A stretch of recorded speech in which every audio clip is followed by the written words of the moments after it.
Hi guys, welcome to my YouTube channel. Please don't forget to like this video, share this video, and most importantly, click on the subscribe button below and hit the notification bell so you will get updated for all the videos and vlogs that I will be uploading in the future. So today, I will be sharing with you a very important realizations that I had being an OFW. I know it's Christmas time. As you can see, there's like a Christmas tree at the back, and I think it's just a perfect time to actually share whatever I'll be sharing right now. And I'm hoping that it's actually be very helpful to everybody, regardless of what is your age or whether you're single, you're married.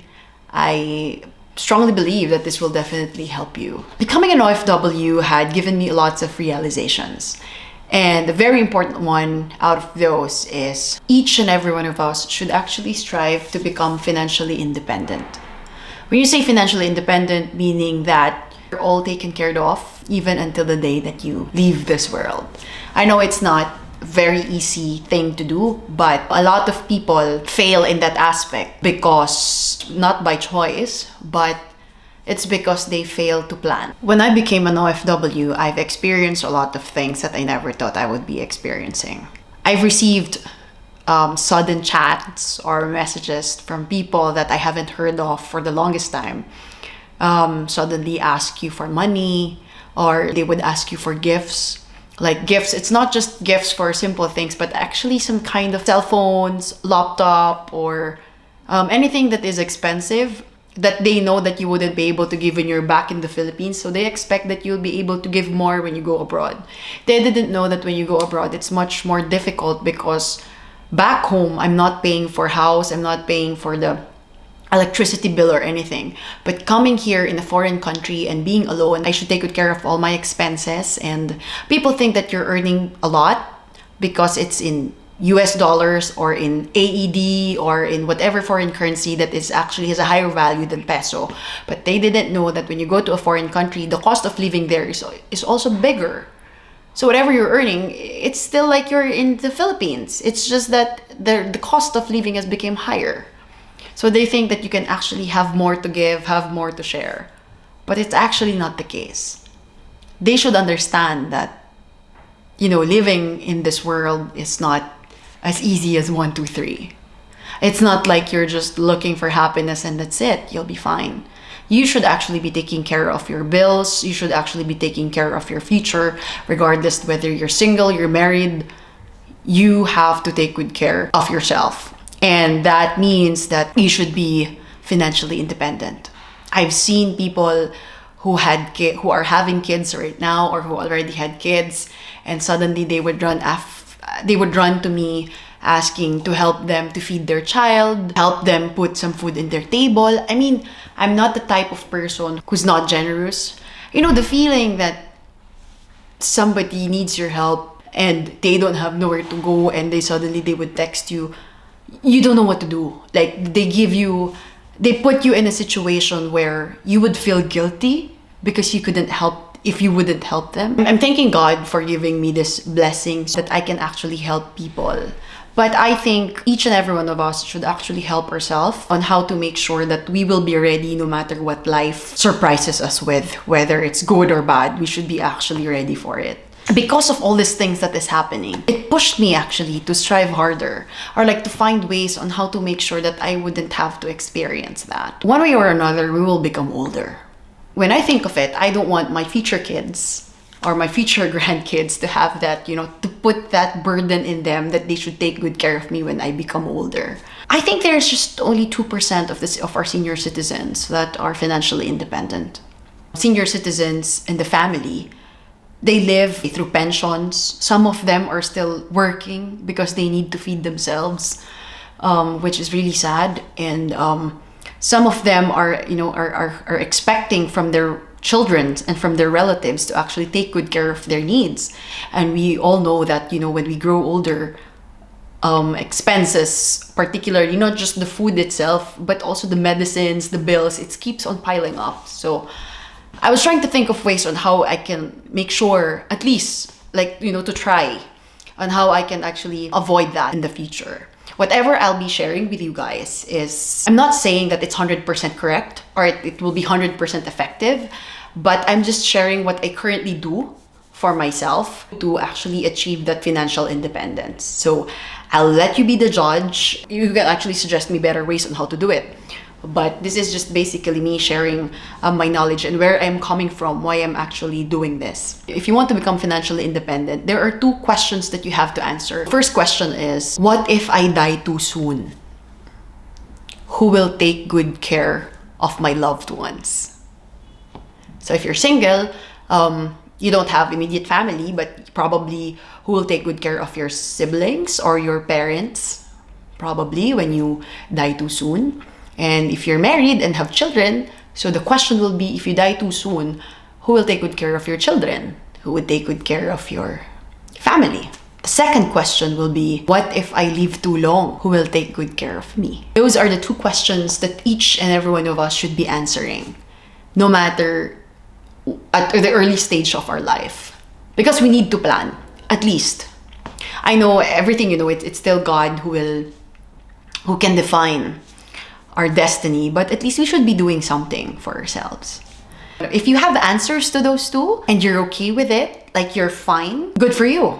But if you still don't have that answer, then I think it's the time for you to think about it. Because of that, I actually joined one organization who can actually help me in achieving that financial independence. And I'll be sharing with you some snippets of that, what we should be doing in order for us to answer those 2 questions and to achieve the financial independence. So they said that achieving financial independence is like building a house. We should have that strong financial foundation. The first step that we should be actually working on is we should have a proper healthcare. So healthcare means if you get sick, someone will cover for your expenses. When you say healthcare, it should be both for short term, which is now currently. So if I suddenly get sick, something is in place to cover for it, which is my healthcare. And when you become older, let's say 60 and above, and you need that long-term care to be in place, that's the first building block that you should be focusing on.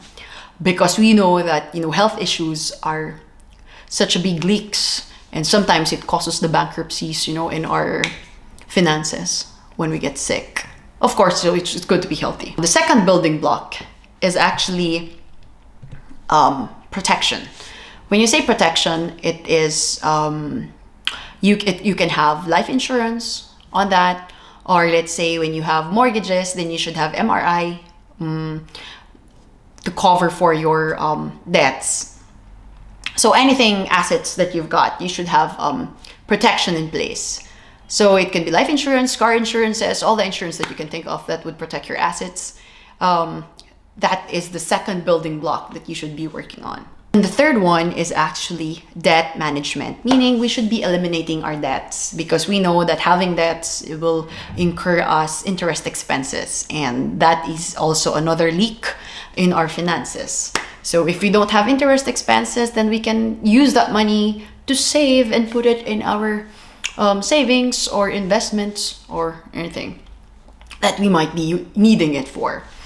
And then that's the third building block. The fourth one is emergency funds. Emergency funds is like having a fund that is readily available when we need it in times of emergencies. Emergencies such as there are expenses that you have to pay. Let's say the roof of your house suddenly got destroyed by typhoon. You lost your job, but you still have to pay for the house. You need to buy for your food, for your daily expenses. Then you'll have emergency funds to cover for it. So that's the fourth building block. And then the fifth one is investments. A house or condos, or let's say you want to have like a car, or that you would use to for businesses, businesses, investments, and everything. That's the fifth building blocks. So actually, the way that I've said it should be how you focus on your finances in terms of planning. So investments was the last one that you should be focusing on, because if you start on putting on your investments, let's say I suddenly bought a house and then suddenly I got sick. Of course, I would need the money. So if I don't have healthcare to cover for my health concerns or issues, then the option that I had, if the only asset that I have is the house, I would end up selling the house at a lower price at a lower price of how much I've invested it, just to pay for my hospital bills, or just to cover for my healthcare concerns, or let's say just to just to, let's say, if I have some emergencies and I don't have the money, I would end up selling my investments, which is not a good place to be in.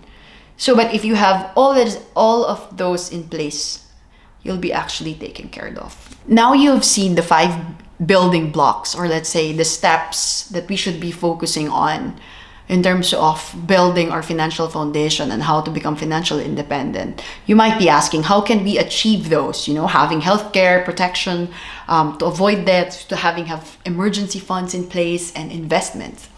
In order for you to reach that, it is important that you would have increased cash flow. When you say increased cash flow, you would have, let's say, sources of income that will cover for those 5. I know all of us are working, we are OFWs, so I would say currently that there's 2 ways that you can think of in order for you to achieve this. The quickly you can achieve this, the better. But if you're still starting and you're just, the only sole source of income for you is your salary, then your option will be reduce your expenses, of course. So you can free up your extra funds to cover for your healthcare, protection, debt management, emergency funds, and investments.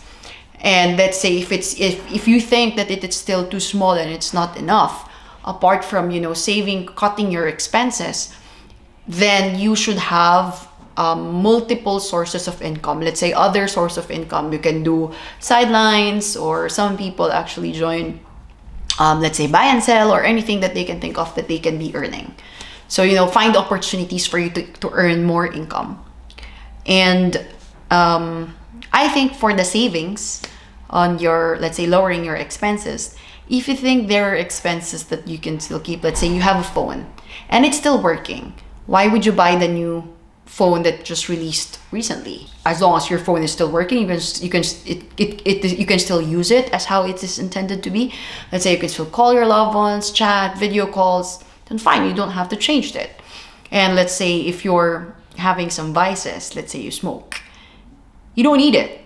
In fact, it's not also helping in your health. So you need to keep your body healthy in order for you to earn, in order for you to still work. So why don't you cut off your vices in terms of like, instead of smoking, cutting it out, definitely you can add up how much will you be saving and investing it to the other, let's say investing it to mutual funds or to the other, to other opportunities that will actually bring you more income. You love to eat out. So instead of eating out every day, why don't you just try cooking at home, or like made home cooked food? You will be saving a lot from it. For your rent, how can you reduce your rent expenses? Maybe you can find a better place where you can, you know, transfer or move out. There is always a way on how to actually save. I know it's difficult, but whatever you're doing right now, it's for your future. It's not like you're adjusting too much. It's better to actually live your life exact opposite of how everybody does, so that you can live your life in the future wherein most people doesn't have the choice anymore. So it's like you're stopping your instant gratification. Just try to strike the balance in terms of like living your life, and not indulging too much, and at the same time planning for your future ahead. Hopefully in my next vlog, I will be able to share with you what am I currently doing for myself in terms of building those blocks. Catch up with you in the next personal finance management tips from me. Thank you for watching.